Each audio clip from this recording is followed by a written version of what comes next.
South African business leaders are sending the same message as political leaders, that South Africa is open for business. But how difficult is it to sell that message? Our business editor, Xolani Mbanjwa, is in Davos. He joins us now. Xolani, good afternoon to you. It's an important question of how easy or difficult it is to sell South Africa. We've got load-shedding, crime, corruption, other challenges. What are people there saying?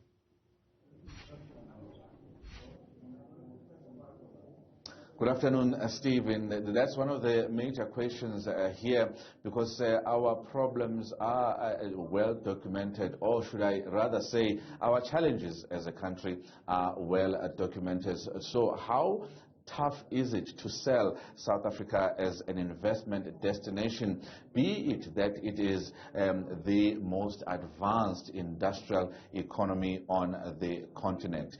But I'm not alone to ask that question, or to answer that question. I do have the CEO of Naspers SA, and that is Phuthi Mahanyele-Dabengwa. Phuthi, thank you very much for your time this afternoon. Thank you. And once again, the 54th World Economic Forum, showing how important it is to collaborate and as civil society, business and government leaders. But let's talk about your role here as Naspers, because you are always, as a company, here at the World Economic Forum. The theme this year being rebuilding trust. It's a much more fragmented world. Your role here and what you have experienced thus far since the start of WEF 24. Thank you very much, Xolani. So I think the theme this year of rebuilding trust is something that is very important and very relevant for the market that we are operating in. For us as Naspers, operating in environments where we are seeing difficulty as well. So as an example, we had the war with Russia and Ukraine that is ongoing, and then we also now have in the Middle East with Israel and in Gaza. It's and in both environments, these are places where we've got employees.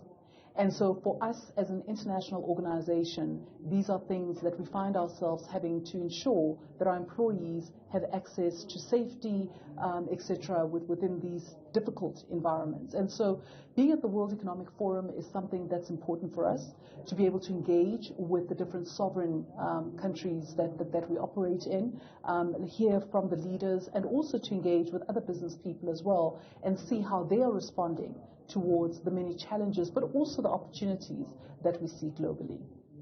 So when it comes to the issues of, or the challenges facing South Africa, because one of your main goals here, together with the government leaders as Team South Africa, is to sell South Africa.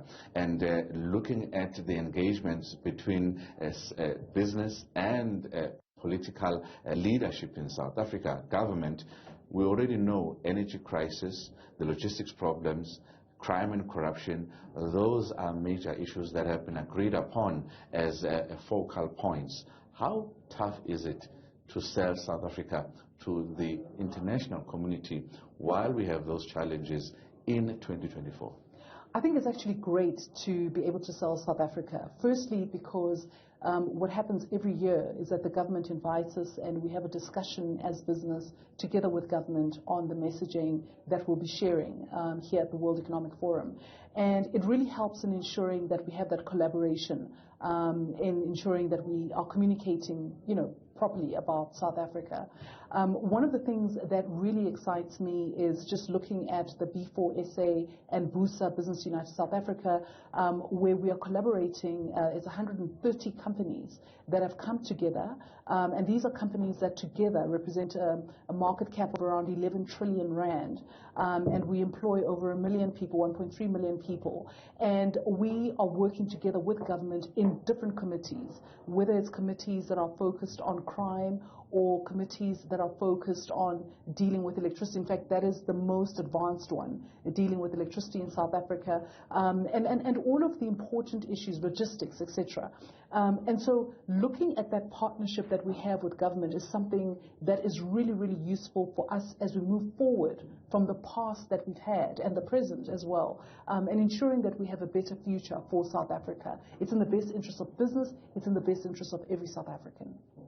Phuthi, we heard from the IMF that artificial intelligence, which is a big talking point here at the WEF, could actually take 40% of jobs in the future. And you are in the tech space. How are you going to balance preservation of jobs and actually making sure that you are not left behind in the AI world? And of course, you've got big competition coming up this year. Amazon is coming for your lunch.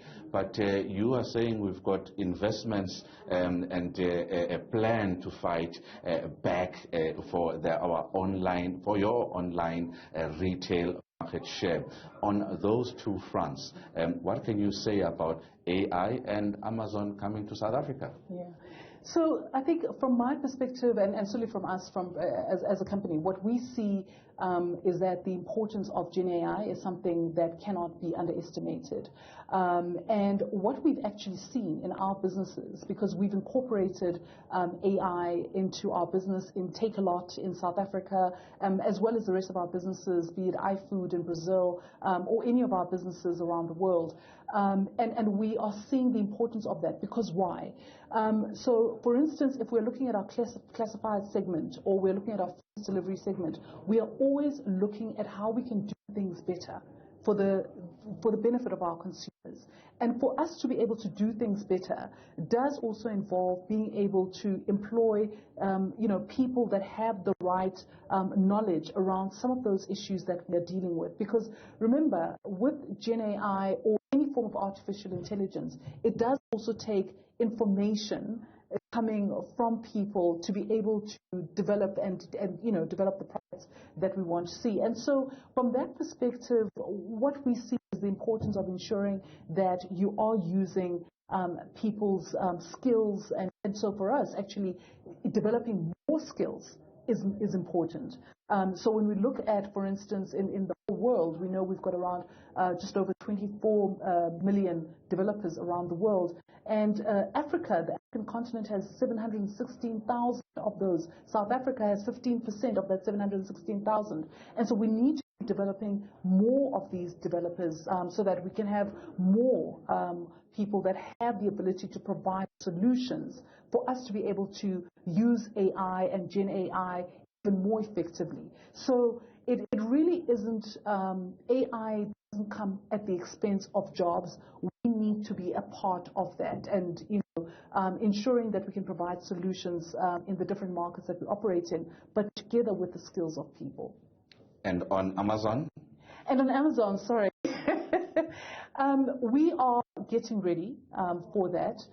The reality is that, yes, it is a significant challenge for any organization to deal with. But we have seen Amazon also not doing well in certain countries. And so, we are comfortable, well, not comfortable, but the fact that we have been operating in South Africa as Takealot. Takealot has been now in existence for 12 years. So it's a young business, but notwithstanding that, we've been able to really develop a huge number of sellers.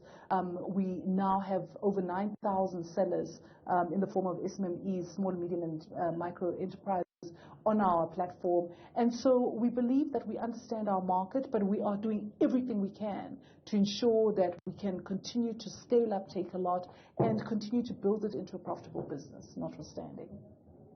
Phuthi Mahanyele-Dabengwa, the Naspers SA CEO, thank you very much for your time. Well, Stephen, that's our CEO telling us that they are selling South Africa is not such a difficult task when you know what you are doing. Stephen Grootes will be back with more news after the break.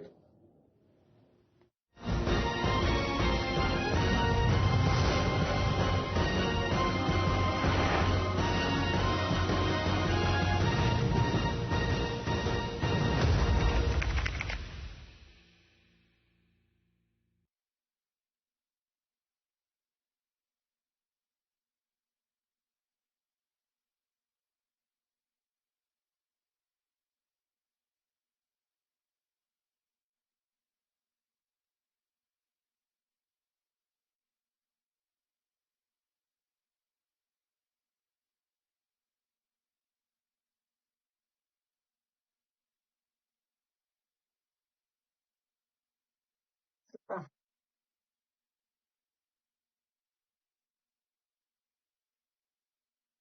is that okay? Okay, okay, cool.